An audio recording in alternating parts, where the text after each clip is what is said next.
Olá pessoal, essa é a nossa primeira aula do curso de alfabetização e letramento da rede pedagógica. Bem, essa aula diz respeito ao módulo 1, Infância e Alfabetização no Brasil, e vai tratar da unidade 1, Noções de Infância e Criança. Eu sou a professora Rafaela Marques e convido a todos para aproveitarem essa aula. Bem, eu inicio com um poema.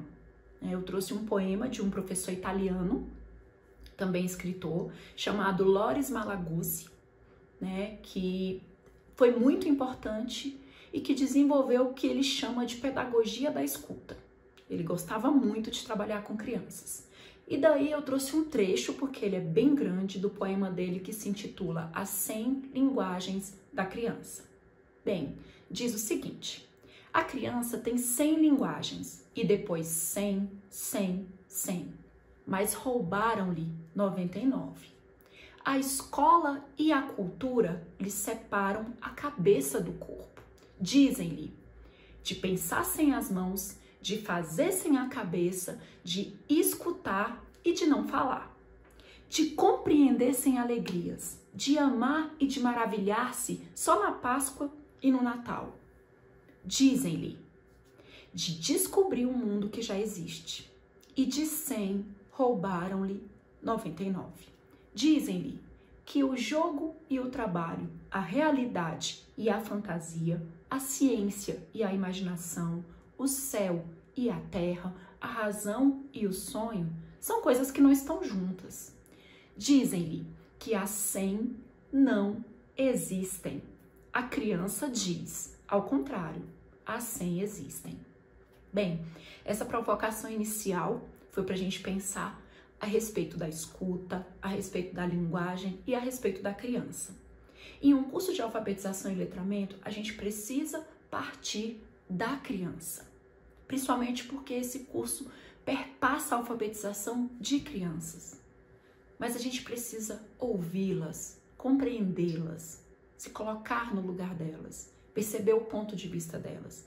E para fazermos isso, nós precisamos fazer um contexto histórico das noções de criança, infância, crianças e infâncias. Primeiro, criança e infância não são sinônimos, não são termos sinônimos, né? A noção de infância é relativamente recente. Na Idade Média, a infância, por exemplo, não era uma construção social. Não era uma categoria social como a gente conhece hoje, muito menos no século XVI. Infância é uma construção tipicamente ocidental também. Quando é que surge a infância? Basicamente, começa a surgir no século XVIII, a partir da Revolução Industrial, a partir de uma era moderna que vai surgindo, a partir também da burguesia. O que acontece nesse período, no século XVIII? As famílias começam a se reestruturarem. E aí, as mulheres e homens começam a ter papéis mais definidos, ficando para os homens o trabalho fora de casa e para as mulheres o cuidado dos filhos. É muito importante ressaltar que, antes disso, as crianças viviam no mesmo universo social que os adultos em todos os aspectos. Lógico que as crianças vivem no mesmo universo que a gente, mas elas não tinham, por exemplo, bens próprios, elas não tinham atividades próprias. Inclusive, se a gente for estudar a história da infância, a gente vai verificar que, antigamente, crianças inclusive frequentavam festas noturnas, bares, jogatinas, junto com seus pais. A criança era um adulto em miniatura, porque essa fase da vida não era considerada como uma fase de desenvolvimento extremamente importante e que iria trazer repercussões no futuro. A criança vista como miniatura fazia com que ela também trabalhasse. Então, em muitas culturas, a criança inclusive saía da fase da infância assim que ela desmamava. O período de infância era considerado aquele período em que a criança ainda mamava no seio de sua mãe. Bem, são muitas histórias, é muito interessante perceber essa tradição, essa transição da concepção de infância antes do século XVI, na Idade Média, mas é importante também a gente denotar a importância do século XVIII para a constituição da infância. Com essa reformulação da burguesia, que eu falei para vocês, também aconteceu um fato bastante interessante, que foi a escola vir com mais potência para essas famílias. Então, a escola teve papel muito importante também nessa questão de constituir a criança como um ser autônomo, né, que precisava ir à escola, que não podia trabalhar tanto, né, porque mesmo com essa questão de ter a escola, a gente sabe muito bem que em muitas culturas as crianças trabalharam por muito tempo e infelizmente até hoje trabalham, mas o fator burguesia e o fator escola foram determinantes para que as crianças passassem a ser vistas, né? A partir do século XVIII também que surgem alguns aparatos para as crianças, como livros destinados a elas. Antes dessa etapa, o que a gente considera como histórias infantis, contos da carochinha, contos de fadas, não eram elaborados especificamente para as crianças. Eram contos populares para adultos.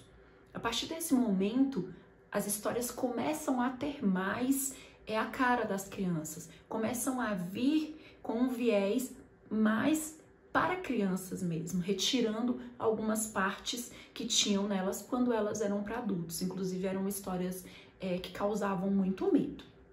Bem, então, a partir do século XVIII, com a Revolução Industrial, burguesia, a questão das famílias, essa ascensão das famílias e da escola, a criança começa a ser vista e alguns produtos começam a ser elaborados especificamente para elas, né? Eu já falei do livro, mas tem também os brinquedos e tem também algumas especialidades, inclusive médicas, né? Como, por exemplo, o pediatra, né? Então, o século XVIII é determinante para a gente pensar na infância e na criança e começar a pensar na infância e na criança como uma construção social.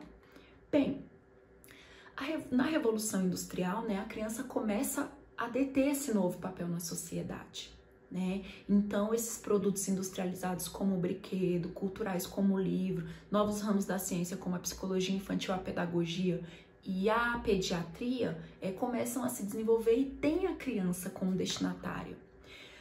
No entanto, a função que cabe à criança é apenas a de natureza simbólica, né? A criança praticamente estava ali para compor a família, aquela família burguesa, aquele modelo, né? Então, se trata de assumir uma imagem perante a sociedade, né? E de alvo de atenção dos adultos, mas era uma imagem meramente econômica.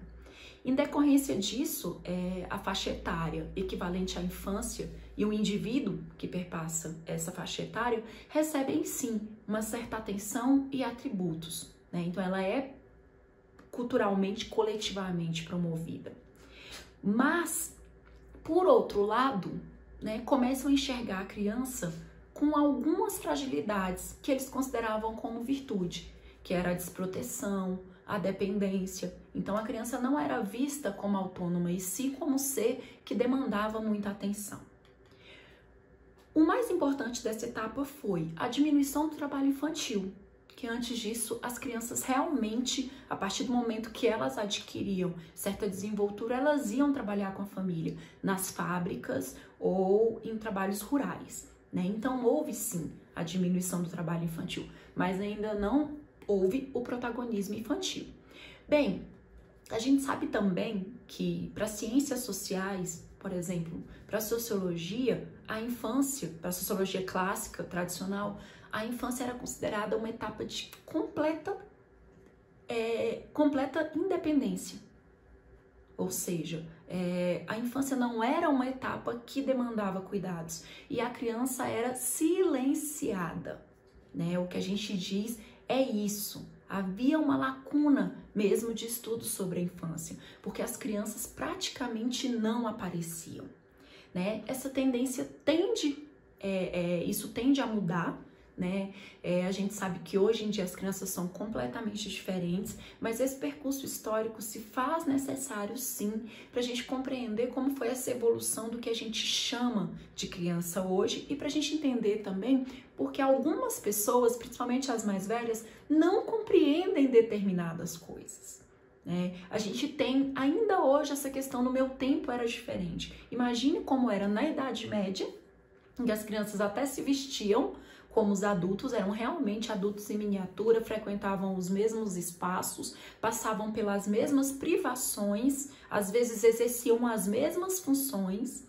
E no século XVIII, quando tudo isso começa a mudar um pouco, mas muda mais em prol de uma estampa social que a Revolução Industrial e a burguesia exigiram naquele momento.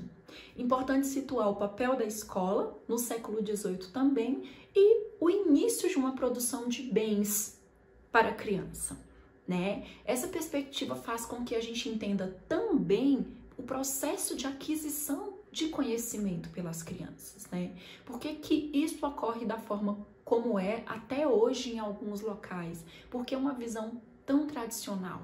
Porque o silenciamento das crianças fez com que muito tempo o adulto se achasse dono delas. Que o adulto achasse que o que ele dissesse as crianças faziam. E isso, óbvio, repercutia também na escola. Nessa videoaula nós vamos ficar entre Idade Média e século XVIII, tá?